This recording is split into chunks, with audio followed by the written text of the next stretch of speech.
Falamos aí bastante da Libertadores e tal, mas agora voltamos ao Brasileiro Campeonato Paulista. São Paulo com problemas para o fim de semana, porque o Pablo Maia está machucado, e agora o São Paulo tenta juntar moedinhas ali, pega ali, tira daqui, ou pega aqui, para tentar viabilizar a contratação do Thiago Mendes, que é um desejo antigo do São Paulo, mas era muito caro, tem concorrência, o que ele pediu é uma grana, o São Paulo não tem dinheiro, como todo mundo sabe, mas está tentando aí uma engenharia financeira para viabilizar a contratação. Quem quiser auxiliar aí, o São Paulo pode pagar também uma grana, ajudar, fazer o que quiser. O fato é que está difícil, mas o São Paulo está tentando viabilizar a chegada do Thiago Mendes, Arnaldo. Essa expressão engenharia financeira eu ouvi na minha vida toda como repórter, mas desta vez, de fato, acho que a alcunha de engenharia financeira ela vale, ela está correta. Porque, de fato, para conseguir contratar um jogador a mais, mesmo que o Thiago Mendes seja jogador livre daqui a alguns meses, né, daqui a poucos meses, seu contrato acaba lá no Catar, o São Paulo tem todas as travas, né, para fazer movimentações de contratação, aquisição de jogadores. Para colocar o Thiago Mendes na folha de pagamento, precisaria tirar mais alguns jogadores do que já tirou 17. Tira mais que está pouco, né? Exato. E aí a contratação está sendo, a tentativa de contratação, ela já existia há muito tempo, né? O Casares levou o Thiago Mendes lá para o CT conversar com o Zubeldia, com a mulher do Thiago Mendes, levou o casal para ver o jogo do São Paulo em Itaquera. O Casares, vamos lá, fazer um parênteses, depois a gente volta para a engenharia financeira, tá? Vocês me permitem.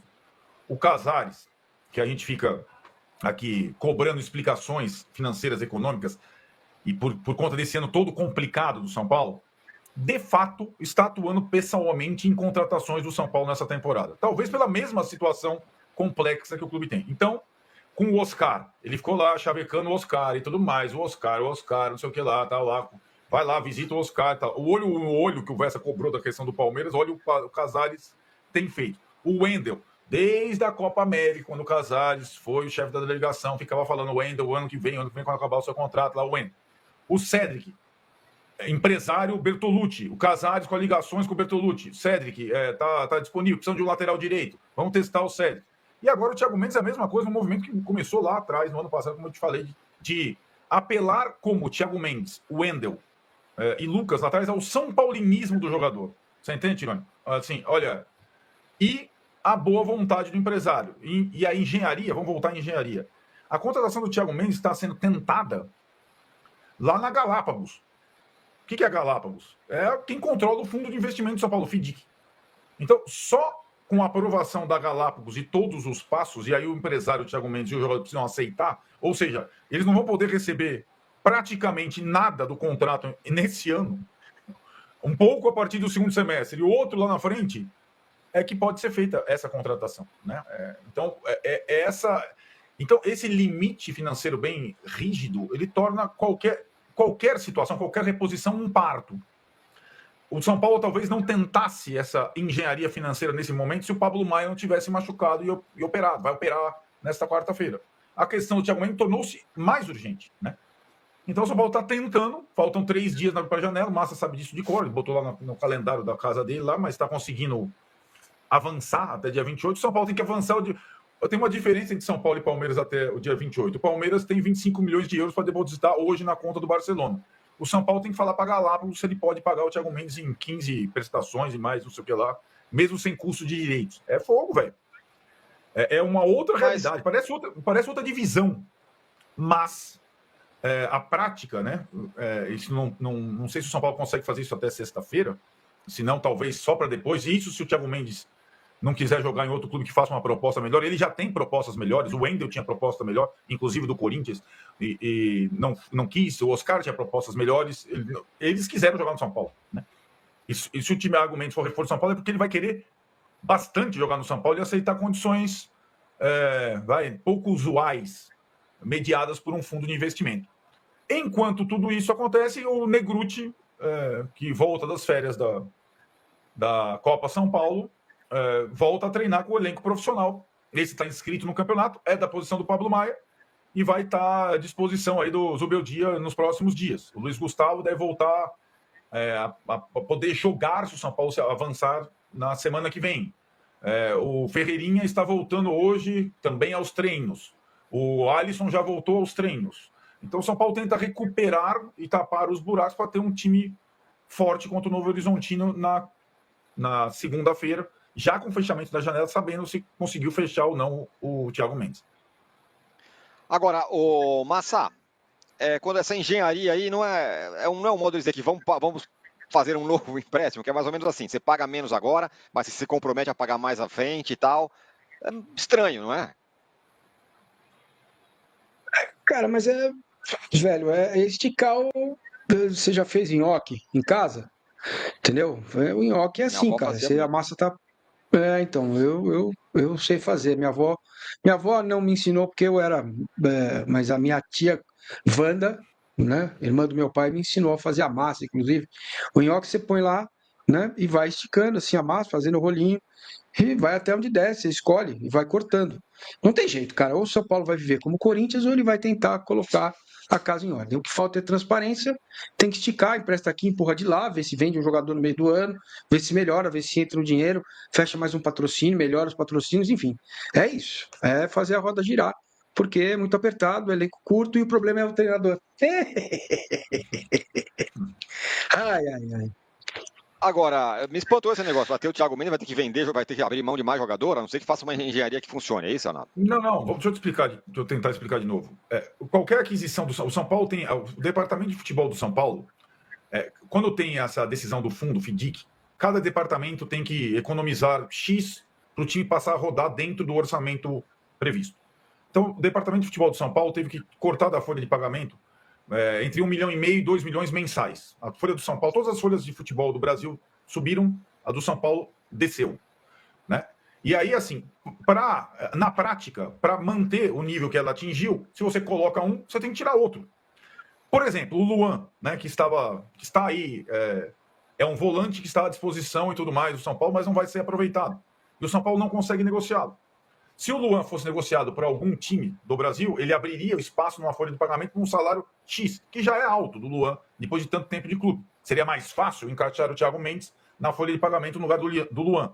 Só que o São Paulo não tem previstas mais saídas, porque aliás já saiu gente demais. O Luan, estou utilizando como exemplo, talvez seja o único que poderia sair e dar uma brecha na folha de pagamento, né? E as questões do empréstimo, não é assim exatamente um empréstimo, Tiras. É que pelo FIDIC existe um fluxo, né, previsto nos próximos meses, anos, de entradas e saídas, e que para fazer qualquer aquisição ou adiantar algum dinheiro, o fundo tem que aprovar com base no que está sendo arrecadado por ele. Não é mais uma decisão do Casares, vai lá no banco, pega o empréstimo e beleza. Não é mais dele. A decisão é do fundo. Tem que entrar receita nova também. Tem que entrar receita nova. Você tem que indicar de onde vai sair. Entendeu?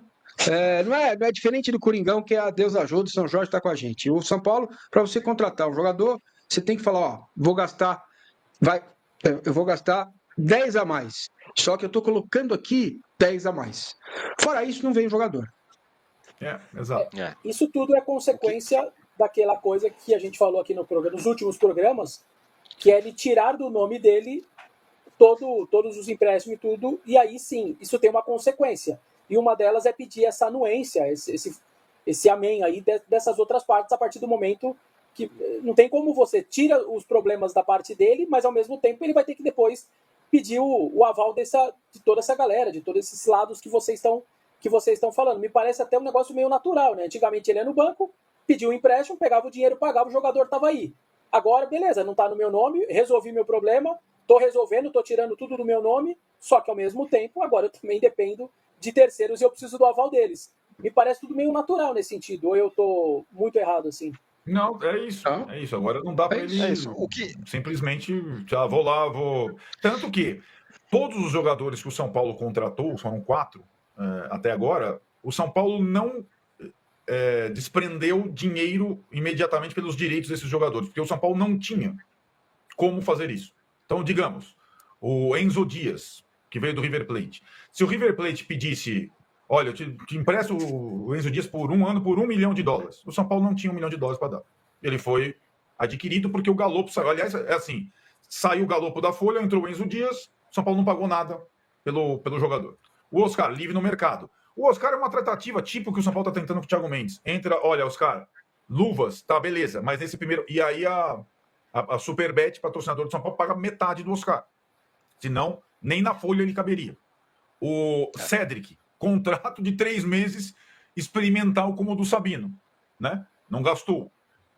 E o Wendel, que só entrou porque saíram 2, né? E o São Paulo acabou não pagando nada adiantado para o Porto, porque o Porto queria adiantado para liberar.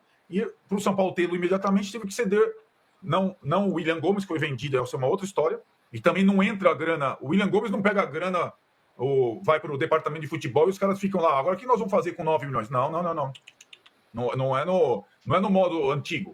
Vou vender por 9 milhões, vou usar 9 milhões. Não pode.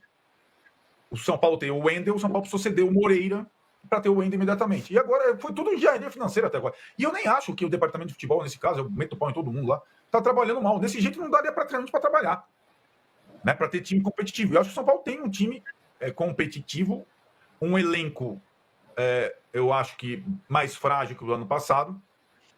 E aí acho que é a grande cilada para a temporada.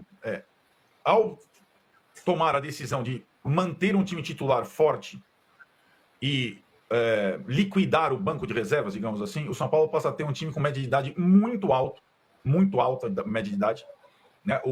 Das maiores do Brasil, se não a maior do Brasil. Então é um movimento exemplificado pelo Pablo, era o mais jovem. Se vier o Thiago, é um cara também acima de 30, você entende? E isso, ok para jogos específicos, ok para um mata-mata de Libertadores, a ver como suportar um calendário até 21 de dezembro, certo? E aí, aquilo que a gente fala, o Massa falou, vou dar outra explicação, sobra para o treinador e também para os jogadores que eles não vão conseguir jogar 100% em todas as partidas. É impossível pela idade que eles têm hoje. Você vê alguns outros times jogando contra o São Paulo, a Ponte, o São Bernardo, o Novo Horizontino, como vai ser. E para você ter um time... Hoje, se você escalar o time titular do São Paulo, só o Alan Franco tem menos de 30 anos. Só um jogador. Isso não é qualquer coisa, né? Avaliando... Tudo bem, eu sei que os caras do São Paulo, quase todos, acho que todos, se cuidam, treinam, se preservam, mas a idade, ela é inevitável, né? Oi, Fred. Boa tarde pra você, pra todos. Flerte carnaval, tudo a ver, né, Fred? Mas é isso, é um flerte antigo, na verdade, né? A gente já via essas conversas entre Thiago Mendes e São Paulo, desde a reta final do ano passado. Janeiro desse ano, conversas foram retomadas. E agora, pra essa negociação desenrolar, tem que dar certo até sexta-feira, que é quando a janela de transferências fecha. A grande questão é que é um jogador que tem salários mais altos e isso iria contra ao que o São Paulo prega nesse momento, que são gastos mais moderados, né? E também, tanto a diretoria de futebol do São Paulo quanto, né, o staff do jogador falam que não existe nenhuma negociação acontecendo nesse momento. O Pablo Maia deve passar por cirurgia na tarde de hoje. O São Paulo tem aí como opções para essa vaga Bobadilha, Marco Antônio, Luiz Gustavo e deve promover o Felipe Negrutti também nas próximas semanas, Fred. Boa. E, Amandinha, como que o São Paulo vem para esse jogo? O São Paulo estava de folga, né, Amanda? Voltou agora, se reapresentou. Como é que ele vem para a disputa com o Novo Horizontino? Porque se for eliminado, vai virar clássico esse negócio aí, porque já aconteceu ano passado. Como que tá o São Paulo? A palavra Novo Horizontino é um alerta de gatilho, né? Até por aqui, justamente por causa do que aconteceu no ano passado. Mas é isso, o time, sim, descansou nesse começo de semana. Hoje dá início aí ao bloquinho Unidos no treino. Desculpa a piada, tá, gente? É o clima do carnaval. Pensando já nesse confronto contra o Novo Horizontino na segunda-feira, né? Pode ter o Ferreirinha de volta. O jogador tá em fase de transição, pode talvez ter o Ferreirinha de volta pensando nesse jogo da próxima segunda-feira. Como é que você faz, Pascoal? Mas não é uma pessoa que não saiba o valor das palavras, porque o Belmonte é jornalista. Então, ele sabe exatamente a colocação verbal, o tempo da palavra, onde colocar a palavra, porque é a profissão dele. Então, quando isso é colocado, e na primeira frase, estabelecendo um parâmetro, significa dizer, não ganha para ver. A frase completa, depois ele volta a dizer, não, temos total confiança, os jogadores... Não. Para jogar o jogo contra o São Bernardo, foram 2 reuniões, 2 jogadores, o elenco, ninguém entrou. Só os jogadores, eles fizeram 2 reuniões. Às vezes está aqui 2 caras que foram capitães, eles sabem como mover essas coisas. O capitão sabe que uma reunião muitas vezes resolve. Sim. Porque às vezes você tem que falar um pouquinho mais, você não dá para você pedir por favor pro cara na reunião. Com licença? Não, o por favor não sai uma palavra diferente do por favor, sim. Não é isso? Às vezes você vai pedir, exatamente. Olha, por gentileza, sai uma palavra diferente. Você se importaria? Sabe, aquela bola que você poderia passar, sai uma frase diferente. Quando fecha essa reunião dos jogadores, as palavras são um pouco mais, vamos dizer assim, rudes. São mais rudes entre eles. E eles fizeram 2 reuniões para jogar contra o São Bernardo. E o São Paulo ganhou do São Bernardo. Jogou nada, mas ganhou do São Bernardo. Agora, O Zubeldia está nesse fio da navalha desde o ano passado, gente. A obrigação do Zubeldia era classificar o time para a Libertadores da América. Lembra do acordo dele com o presidente do São Paulo? Sim. Lembra que ele estava balançando. O Zinho até falou, a presença do presidente do São Paulo, eu lembro naquele dia, o Zinho falou, a presidência do time do São Paulo nesse dia é para calar a boca dos corneta. Do X9 e o escambau de Madureira. E foi aí que aconteceu. E aí ele seguiu.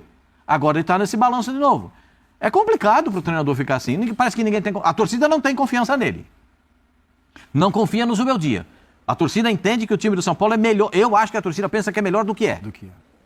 Né? O Zinho, já ouvi falar, o Zinho falando, que ele acha que o time do São Paulo é bom. Eu não acho, eu acho um time médio. Eu acho um time médio. Acho um time médio. Acho um time nível médio. Não é para... Não tá no Atlético Mineiro, Palmeiras, Internacional, Flamengo. Estou deixando o Flamengo por último. Desses aí, o São Paulo está abaixo de todos eles. Para mim, é abaixo do Corinthians também, nesse instante. Mas é futebol. Mas produz menos do que poderia produzir. Poderia. Sim. Agora perdeu o Pablo Maia de novo. Isso.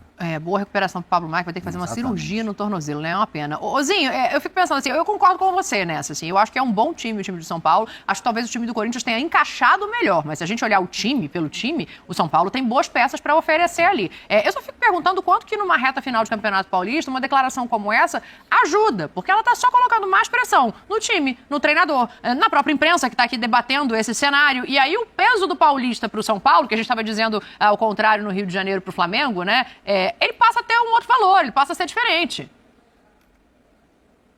Não, muito diferente. O Campeonato Paulista é diferente do Carioca. O Campeonato Paulista, as equipes grandes já iniciam com o que tiver de melhor ali, o que puder, vai mesclando, vai poupando aqui e ali, mas ninguém coloca o sub-20 inteiro para jogar.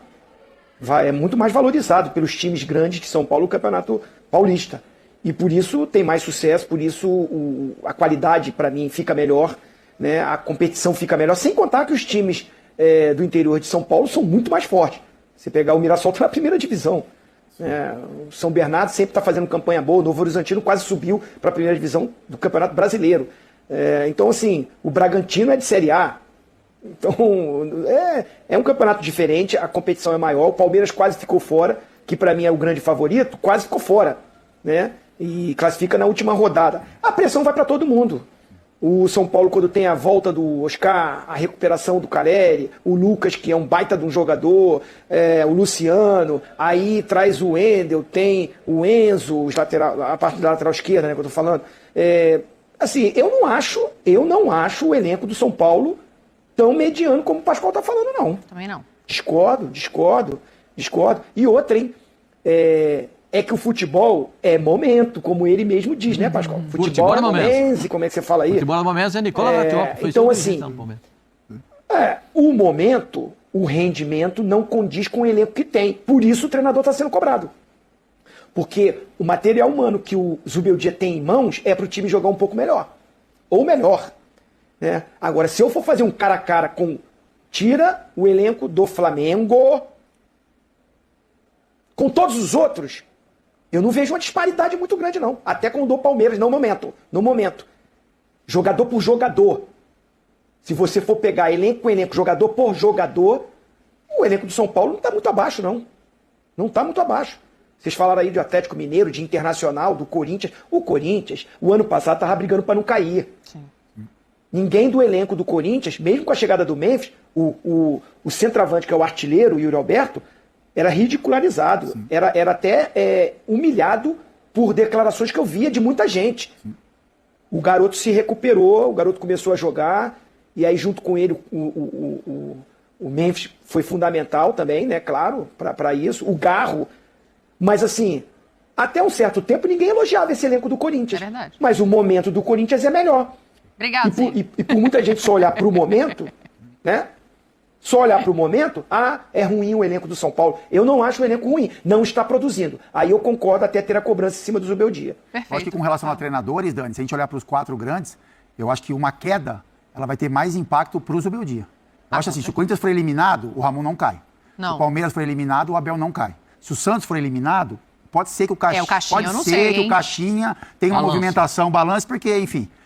Não acho que deveria. É isso. Mas eu também, dúvida. eu acho que o Santos vive um outro momento. Eu acho que o Santos hoje não dá pra gente olhar que é a obrigação do Santos ser campeão, mesmo com o Neymar. Eu acho que é uma construção. Agora, o Zubeldia, Se o São Paulo não for campeão paulista, eu acho que tem grande chance de o São Paulo buscar um outro treinador. Agora, com relação à instituição, não. A gente pode olhar de um outro cenário. O clube, qual clube, né, seria mais importante vencer o campeonato? Então, assim, eu estou tentando separar instituição de profissional. Eu acho que o profissional, comissão técnica e treinador, eu acho que é mais pesado para o Zubeldia caso o São Paulo não conquiste o título. Esse ponto é interessante, né? Porque se a gente parar para pensar em São Paulo, pegando os 4 clubes maiores, né? Os 4 grandes, cada um tem o seu motivo de importância. Isso, o Corinthians exatamente. tem uma fila, que apesar do desempenho da última temporada desse começo, tem uma fila gigante para sair. O Santos tem a coroação do Neymar de alguma maneira. O Palmeiras tem a cobrança que está acontecendo nesse começo de ano e o São Paulo tem o Zubeldia. O único 4 vezes campeão direto. Sim, mas tem toda a cobrança, a pressão que está sendo quase que não classifica. Sim. Então, assim, agora tem um peso. Acho que até se tivesse classificado com antecedência, o Palmeiras não faria tanta diferença assim. Agora tem um peso. Por exemplo, o Corinthians, Dani, ele carrega um peso muito grande porque ele joga em casa. Então, assim, a eliminação do Corinthians seria dentro da casa, Neoquímica Arena, estádio lotado. Então, é complicado. Você imaginar o Corinthians eliminado. A atmosfera que é a arena. O time, né? O time que foi formado. Então, eu acho que o Corinthians carrega isso. A eliminação seria muito pesada porque ele só pode ser eliminado dentro da sua casa. Então, aí a gente pode olhar para... também, eu abri até a tabela aqui, né? Isso só não vale para o Palmeiras. Se o São Paulo chegar à final, por exemplo, né? Contra o Corinthians...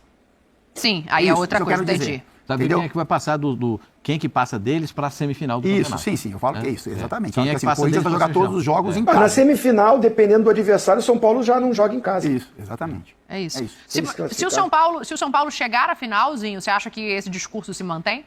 Ou chegar à final já vai arrefecer o clima? Eu acho que uma final São Paulo e Palmeiras melhora a vida de todo mundo, assim, no sentido de pressão, obviamente, que eu tô falando, né? Não, acho que assim, essa próxima fase é a fase da cobrança em cima dos times grandes. Sim. Tirando o Santos, que vai enfrentar o Bragantino, que para mim é um time que, tudo bem, não começou muito bem o campeonato, teve problemas o ano passado. Inclusive, o treinador do Santos era o treinador do Bragantino no ano passado e caiu, porque a campanha era ruim no Campeonato Brasileiro, Pedro Caixinha. Mas acho um duelo mais equilibrado. Mesmo o Santos jogando em casa, o time do Bragantino é mais cascudo também para encarar o Santos. Os outros 3, pela tradição toda, eu acho que a pressão é maior para passar Corinthians em casa contra o Mirassol, por mais que o Mirassol é um time de Série A hoje, mas a reta final não foi boa, inclusive o Barroca foi mandado embora, o treinador do Mirassol. Então, e o São Paulo joga em casa contra o Novo Horizontino também. Mesmo o Palmeiras jogando no campo do São Bernardo, a obrigação, a responsabilidade maior é do Palmeiras.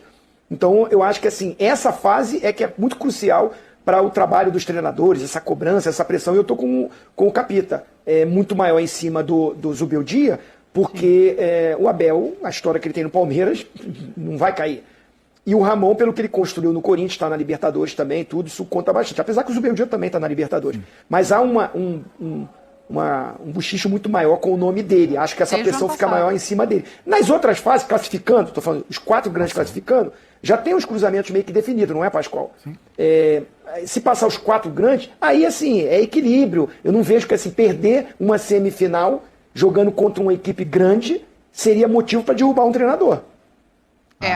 A semifinal fica melhor campanha contra a 4ª campanha e segunda contra a 3ª campanhas, né? De quem empatar. E esses pontos também os pontos também desse jogo somam-se para a escolha para a campanha geral, né? Vai para um ranking geral. No ranking geral. Vamos ver como é que vai ficar. Fecha aí, Pascoalzinho, para a gente fazer o intervalo. Eu acho que pesa muito mais para o Zubeldia. Mais para o Zubeldia. Para o time, em termos de time, se for pesar para alguém, pesa mais para o Palmeiras, que é o atual campeão. Mas, se for pensar em um profissional, pesa mais para o Zubeldia. É isso, vamos ver como é que vai ficar isso aí. Vamos fazer intervalo rapidinho, porque hoje tem Libertadores aqui na ESPN também, na sequência do nosso clube. Segura aí que a gente está voltando.